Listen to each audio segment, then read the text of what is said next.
हेमंता बिस्वा शर्मा कल दूसरी बार असम के मुख्यमंत्री पद की शपथ लेने वाले हैं। कल सुबह 11:40 पर शपथ ग्रहण समारोह होना है और उससे पहले ये साफ हो गया है कि कल हेमंता बिस्वा शर्मा के अलावा 4 और विधायक मंत्री पद की शपथ लेंगे।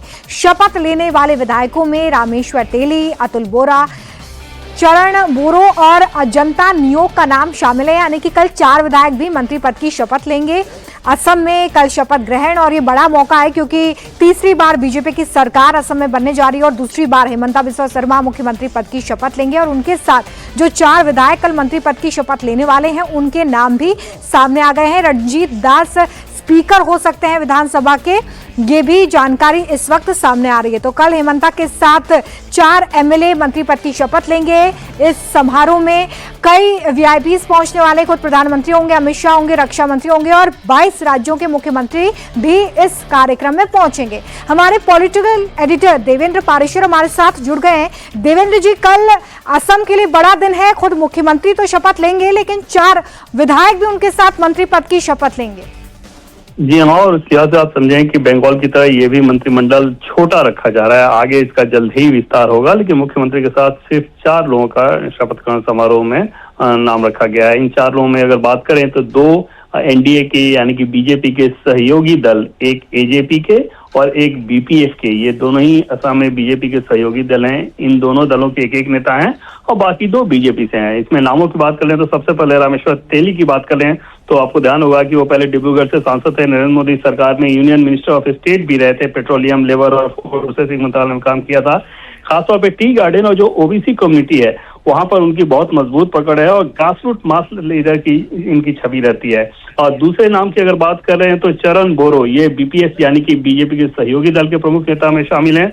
माजाबाट एक सीट है, वहां से ये विधायक हैं और बोरो बेल्ट की नई पीढ़ी के नेताओं में इनकी गिनती होती है। हेमंत सरकार में ये पहले भी मंत्री रह चुके हैं और बीपीएस की एनडीए में वापसी के प्रतिमात्मक चेहरे के तौर पर इनका नाम बहुत प्रमुखता से लिया जाता है और बीजेपी और बीपीएफ के बीच संतुलन बनाने का काम करने वाले नेताओं में जाने जाते हैं। दूसरा नाम अतुल बोरा की बात करें तो वो एजीपी यानी कि असम गण परिषद के वो राष्ट्रीय अध्यक्ष हैं और असम आंदोलन आसू पृष्ठभूमि से निकले हुए नेता हैं।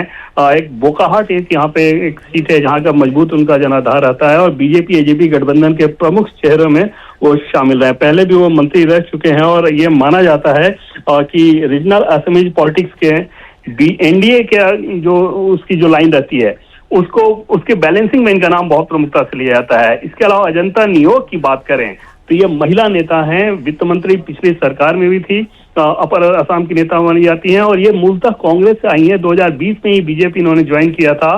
पहले तरुण गोगोई की ये बहुत करीबी मानी जाती थी, लेकिन बीजेपी ज्वाइन किया हेमंत बिस्वा शर्मा के प्रभाव में और गोलाघाट इनकी सीट है। यहाँ से कई बार ये विधायक चुनी जा चुकी हैं। पिछली सरकार में भी फाइनेंस मिनिस्टर थी और एक बार फिर से उनकी वापसी हुई है और असम की पहली महिला वित्त मंत्री ये रही हैं। खासतौर पे सरकार में प्रशासनिक और टेक्नोक्रेटिक नेता की छवि और इसके अलावा उनके पति की अगर बात करें तो नागेन नियोग, उनकी उल्फा हिंसा में हत्या हुई थी और उस बात को लेकर बहुत ज्यादा चर्चा रही थी।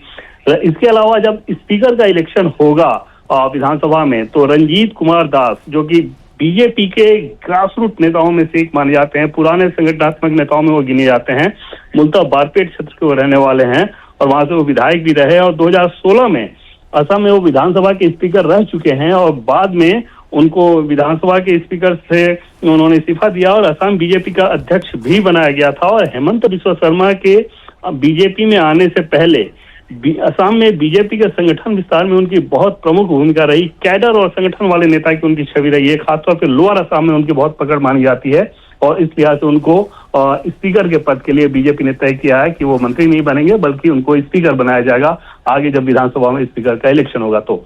जी चलिए, बहुत शुक्रिया देवेंद्र जी। तो देवेंद्र बता रहे थे कि कुछ अनुभवी चेहरों को इस बार शपथ दिलाई जा रही है और साथ ही जमीन से जुड़े हुए नेताओं को इस बार मंत्री पद दिया जा रहा है ताकि और अच्छे से असम में काम हो सके। असम में कल होने वाले शपथ ग्रहण में शामिल होने के लिए बीजेपी शासित राज्यों के सीएम गुवाहाटी पहुंचने लगे हैं। मध्य प्रदेश के मुख्यमंत्री मोहन यादव ने गुवाहाटी पहुंचने पर क्या कुछ कहा है, सुनवाते हैं आपको। असम की जनता को बहुत बहुत बधाई। 2 दिन पहले बंगाल का अद्भुत दृश्य हमने देखा था जब शुभेंदु अधिकारी जी ने शपथ ली और ये अब असम का दौर आया है। असम तीसरी बार एनडीए की भाजपा की सरकार बनने जा रही है। मेरी अपनी ओर से माननीय मुख्यमंत्री जी को बधाई, मध्य प्रदेश सरकार की ओर से बधाई, असम की जनता को बधाई।